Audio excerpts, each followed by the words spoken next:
Brightcom group limited company के share को खरीदने वाला हर कोई निवेशक इस टाइम पैनिक सिचुएशन में है, क्योंकि उनका पैसा इसमें फंस चुका है। लेकिन दोस्तों आपको बता दें कि इस कंपनी में इतना बड़ा झोल इस टाइम चल रहा है, जिसकी वजह से इस कंपनी में हर किसी का पैसा फंस चुका है। आपको बता दें कि यहाँ पर सेबी ने इस कंपनी पर कड़ा एक्शन ले रखा है और उसकी वजह से इस कंपनी पर इतने बड़े बड़े नेगेटिव अपडेट निकल कर आ रहे हैं। लेकिन दोस्तों इस कंपनी पर अगर एक छोटा सा भी पॉजिटिव अपडेट आ जाता है तो इस कंपनी के दोस्तों ट्रेडिंग विंडो को भी चालू किया जा सकता है और उसकी वजह से इस कंपनी में बड़े फंड हाउस एंट्री मार सकते हैं। लेकिन दोस्तों आपको बता दें कि इस कंपनी में आप तब तक भी यहां पर इस कंपनी में खरीदारी ना करें जब तक इस कंपनी का कोई भी क्लीन चिट ना निकल कर आए। जैसे कि इस कंपनी की फोरेंसिक ऑडिट चल रही है और फोरेंसिक ऑडिट दोस्तों इस कंपनी की जब तक नहीं आती है तब तक दोस्तों इस कंपनी में सस्पेंस तो बना ही रहेगा। मतलब कि दोस्तों फोरेंसिक ऑडिट उस टाइम आई थी जब इस कंपनी में ₹5 के आसपास तक का भाव था। जैसा कि आप देख सकते हैं उस टाइम यहां पर 2021-22 के बीच का टाइम का पीरियड था और उस टाइम इस कंपनी में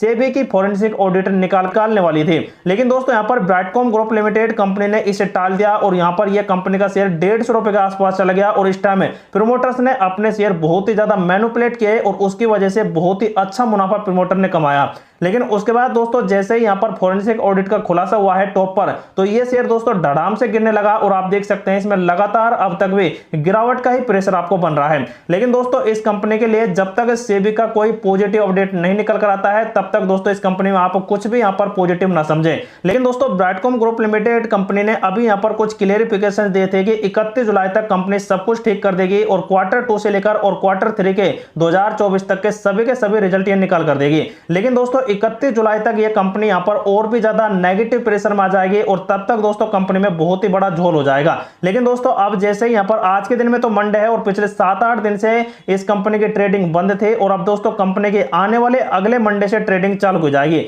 मतलब कि 1 जुलाई से ट्रेडिंग को चालू कर दिया जाएगा और इसको जेड कैटेगरी में रखा जाएगा और मंडे टू मंडे इस कंपनी की ट्रेडिंग चालू रहेगी। लेकिन दोस्तों आपको बता दें कि जो यहां पर कंपनी के जो फंडामेंटल्स हैं वो काफी शानदार हैं और इनकी वजह से दोस्तों इसमें बड़े बड़े फंड हाउस यहां पर एंट्री मारते हैं। क्योंकि कंपनी देख सकते हैं यहां पर कंपनी का मार्केट कैप अच्छा है, करंट प्राइस है और इसका जो 52 वीक का हाई लो है वो भी शानदार इस टाइम बन रहा है। उसके बाद दोस्तों कंपनी का जो स्टॉक भी है वो 104 के आसपास है और इस कंपनी का जो इंडस्ट्रीज भी है वो 32.9 का है। तो देखा जाए तो दोस्तों कंपनी के सब कुछ फंडामेंटल यहां पर शानदार हैं और इसी वजह से इसमें हर कोई निवेशक अगर थोड़ी सी भी रिसर्च करता है तो वो इसमें फंस जाता है और लगातार इस कंपनी को खरीदता है। लेकिन दोस्तों अभी तो कंपनी की ट्रेडिंग बंद है और इसी वजह से इसमें कोई भी सेल नहीं कर सकता है और ना ही बाय कर सकता है। लेकिन दोस्तों मैं बता रहा हूं कि इस कंपनी के अगर पॉजिटिव अपडेट आते हैं तो सिर्फ और सिर्फ यहां पर फोरेंसिक ऑडिट को ही देखें और उसके बाद इस कंपनी में एंट्री मारें। अगर दोस्तों कंपनी के रिजल्ट यहां पर 31 जुलाई 2024 से पहले आ जाते हैं तो दोस्तों यहां पर कुछ पॉजिटिव रुझान बन सकते हैं। लेकिन दोस्तों अब सेबी का जो इस कंपनी पर मुद्दा चल रहा है उसकी वजह से यह कंपनी अभी अपने सभी के सभी रिजल्ट्स हैं जो एकदम सही से निकाल कर देने चाहिए। क्योंकि दोस्तों कंपनी अगर फिर से नेगेटिव निकालेगी तो इस कंपनी पर बहुत ही बड़ा इंपैक्ट पड़ेगा और उसकी वजह से कंपनी और भी ज्यादा यहां पर लॉस में चली जाएगी। तो दोस्तों जो यहां पर इस कंपनी पर ये मुद्दा यहां पर छिड़ रहा है ये फंडामेंटल के ऊपर है। अगर ये फंडामेंटल जो इस टाइम दर्शाया जा रहा है ये एकदम नेगेटिव निकल कर आता है तो दोस्तों सेबी इस कंपनी पर बिल्कुल पेनल्टी लगाएगी, वो भी भारी भरकम। और उसके बाद दोस्तों यहां पर ब्राइटकॉम ग्रुप लिमिटेड कंपनी इस पेनल्टी को भी चुकाएगी और दोस्तों कंपनी फिर से एक नए ट्रेंड पर तब आएगी जब इस कंपनी में बड़े बड़े ऑर्डर मिलेंगे और कुछ बड़े पॉजिटिव पॉइंट इस कंपनी के निकल कर आएंगे। लेकिन दोस्तों कई कमेंट्स ऐसे भी आ रहे हैं कि यहां पर कंपनी को डीलिस्ट कर दिया जाएगा, कंपनी के शेयर को डिलीट कर दिया जाएगा। तो ऐसा दोस्तों कुछ नहीं होने वाला है। अगर कंपनी पर ये पॉजिटिव निकल कर आते हैं, फंडामेंटल गलत वाले हैं, तो ये दोस्तों अगर पॉजिटिव निकल कर आते हैं तो यहां पर कंपनी को सिर्फ और सिर्फ यहां पर पेनल्टी को ही चुकाना होगा और उसके बाद कंपनी पेनल्टी भी चुकाएगी कंपनी और उसके बाद ही दोस्तों कंपनी के जितने भी प्रमोटर के शेयर है लॉक कर रखे हैं उनको यहां पर रिलीज कर दिया जाएगा और इस कंपनी को जेड कैटेगरी वगैरह सबसे दूर यहां पर कर दिया जाएगा। और उसके बाद दोस्तों इस कंपनी का फिर से एक नया यहां पर आगाज होगा और नया आगाज होगा तो दोस्तों कंपनी को यहां पर ऑर्डर मिलने लग जाएंगे और जैसे ही यहां पर यह मुद्दा यहां पर इस कंपनी का थमेगा तो उसके बाद दोस्तों यह कंपनी फिर से एक नई उड़ान भरने लगेगी। क्योंकि कंपनी का दोस्तों जो सेगमेंट है बिजनेस का वो सिर्फ और सिर्फ डिजिटली है और सॉफ्टवेयर डेवलपमेंट का भी है।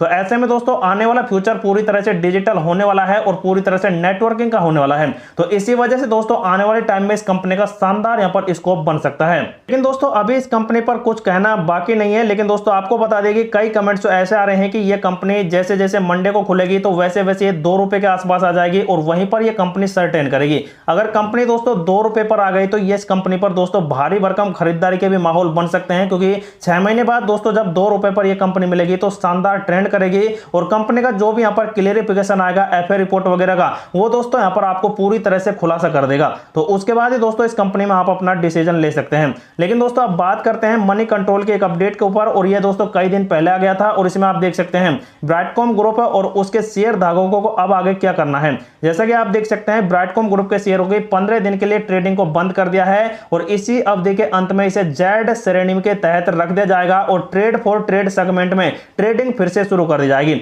मतलब कि मंडे टू मंडे रहेगी और ऐसी श्रेणियों में शेयरों को अगले 6 महीनों के लिए सप्ताह के लिए पहले कारोबार दिन के लिए ट्रेड की अनुमति रहती है। तो दोस्तों अब मंडे टू मंडे इस कंपनी की ट्रेडिंग चालू रहेगी और इसमें दोस्तों वही यहां पर सेल बाय कर पाएगा जो पूरी तरह से डिलीवरी बेस यहां पर होगा और दोस्तों डिलीवरी पूरी तरह से लेगा, तो उनकी दोस्तों यहां पर ट्रेडिंग को चालू रखा जाएगा। अन्यथा दोस्तों यहां पर कोई भी ट्रेड नहीं कर पाएगा। लेकिन दोस्तों आपको बता दें कि इस कंपनी में जितनी बार भी मंडे टू मंडे यहां पर ट्रेडिंग होगी उतनी बार ही इस कंपनी में लगातार गिरावट के प्रेशर आपको बनेंगे। लेकिन दोस्तों अब जैसे जैसे कंपनी का माहौल यहां पर पूरी तरह से खराब होगा तो दोस्तों कंपनी आपको शायद 1-2 रुपए के आसपास जरूर आ जाएगी। लेकिन दोस्तों कंपनी में तभी आप यहां पर निवेश करें जब दोस्तों कंपनी का पूरी तरह से कोई पॉजिटिव क्लेरिफिकेशन नहीं आ जाए। लेकिन दोस्तों जो भी इस कंपनी में सेल बाय एंड होल्ड करता है तो उनके लिए ये वीडियो इन्फॉर्मेटिव पर्पस से प्रोवाइड कराया जा रहा है। तो दोस्तों आप खुद का रिसर्च करें, खुद का एनालिसिस करें और खुद के फाइनेंशियल से जरूर यहां पर एडवाइजर ले लें। उसके बाद ही दोस्तों इस कंपनी में आप सेल बाय एंड होल्ड करें।